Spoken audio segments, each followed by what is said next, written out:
আপনারা যারা ভাই আতঙ্কে ছিলেন যে ফেসবুক রিকমেন্ডেশন সাসপেন্ডেড হয়ে গেছে, এখন আমাদের কি এটা সমাধান করার কি? আসলে ভাই মাঝে মাঝে ফেসবুকের এরকম আপডেট আসে যে আপডেটের কারণে হঠাৎ করে কোনো ধরনের নোটিফিকেশন ছাড়াই এই আতঙ্কের মধ্যে ফেলে দেয়। তাই এই ধরনের হঠাৎ করে যদি আপনাদের কোনো ধরনের ফেসবুক পেজের মধ্যে সবারই এক প্রবলেম আসে, তাহলে বুঝবেন আপডেট চলতেছে।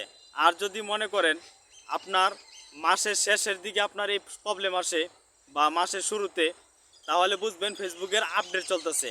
আর যদি মাসের মাঝখান দিয়ে আপনার কোনো প্রবলেম চলে আসে, তাহলে বুঝতে হবে যদি আপনার নিজেরই হয়, অন্য কারো না হয় কোনো প্রবলেম, তাহলে বুঝতে হবে আপনার কোনো সমস্যা আছে। তাই আতঙ্কের কিছু নেই।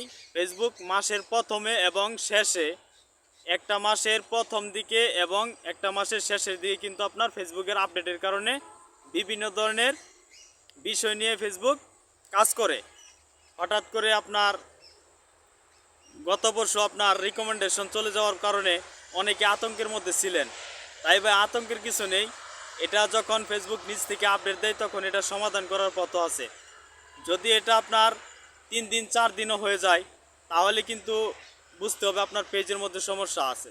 আর যদি 2 ঘন্টা 3 ঘন্টা বা 5 ঘন্টা পরে অটোমেটিকলি কেটে যায়, আবার রিকমেন্ডেশন চলে আসে, তাহলে বুঝতে হবে ফেসবুকের আপডেট চলছিল। আর সবার যদি একই প্রবলেম থাকে, তাহলে বুঝবেন যে ফেসবুকের আপডেট ছিল। আর যদি মনে করেন আপনার পেজের মধ্যে সাসপেন্ডেড 3 দিন 4 দিন হয়ে গেছে, যাইতেছে না, তাহলে বুঝতে হবে আপনার পেজের মধ্যে সমস্যা আছে। তাহলে এ থেকে সমাধান করার পদ্ধতি কি? আপনি যদি এই সমস্যার সমাধান করতে চান, তাহলে আপনার প্রোফাইল পিকচার এবং কভার ফটো উভয়টা ডিলিট করে দিতে হবে যতদিন না যাবে। আর যাদের 3 দিন 4 দিন চলে যাচ্ছে, আপনার সাসপেন্ডেড যাচ্ছে না, রিকমেন্ডেশন আসতেছে না, আপনাকে রেগুলার টাইম মেনটেন করে একটা নির্দিষ্ট সময় লাইভ করতে হবে। প্রতিদিন লাইভ করবেন এবং আপনার কভার ফটো প্রোফাইল ফটো উভয়টাই ডিলিট করে দিবেন। আর লং ভিডিও আপলোড করবেন আর নিজের ভিডিও নিয়ে কাজ করবেন, তাহলে এই সমস্যাটা খুব তাড়াতাড়ি চলে যাবে। এটা ভাই কোনো ধরনের আবেদন করার প্রয়োজন পড়ে না, এটা ফেসবুক থেকে দিবে, আবার এটা অটোমেটিকলি নিয়ে যাবে ইনশাল্লাহ। আর আপনারা যারা নতুন ইউজার আছেন, এটা আতঙ্কের কোনো বিষয় নেই। আপনারা শুধু ধৈর্য ধরে কাজ করে যান, নিজের ভিডিও নিয়ে অর্গানিকভাবে ভিউজ অর্জন করেন, ইনশাল্লাহ দেখবেন আপনার পেজটা খুব তাড়াতাড়ি গ্রো করবে।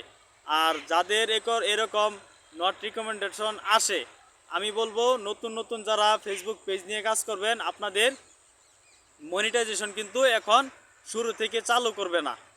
আপনার যখন মনিটাইজেশন চালু হবে, তখন মনিটাইজেশন অ্যাক্টিভ হয়ে যাবে, এলিজিবল হবে। আর যদি আপনার মনিটাইজেশন চালু না হয়, তাহলে আপনার রিকমেন্ডেশনটা ইনঅ্যাক্টিভ থাকবে। তখন কিন্তু আর কোনো ধরনের গ্রিন সিগন্যাল থাকবে না, তখন থাকবে হোয়াইট সিগন্যাল। তাই আতঙ্কের কোনো বিষয় নেই। নতুন যারা ফেসবুক পেজ খুলবেন, এই ধরনের সমস্যা আসতেই পারে। আর যখন হঠাৎ করে কোনো ধরনের ফেসবুকের আপডেট চলবে, তখন ভাই এই সমস্যাগুলো অটোমেটিকলি অর্গানিকভাবে ফেসবুক রিমুভ করে দেয়। তাই এই বিষয়গুলো নিয়ে আতঙ্কের কিছু নেই, আপনারা কাজ করে যান সফলভাবে। আর চেষ্টা করবেন নতুনদের ভালোবাসা দিতে, তাহলে ভাই তাড়াতাড়ি খুব এগিয়ে যেতে পারবেন আশা করি। যদি ভিডিওটা ভালো লাগে, ইনফরমেটিভ হয়ে থাকে, অবশ্যই শেয়ার করে দিবেন।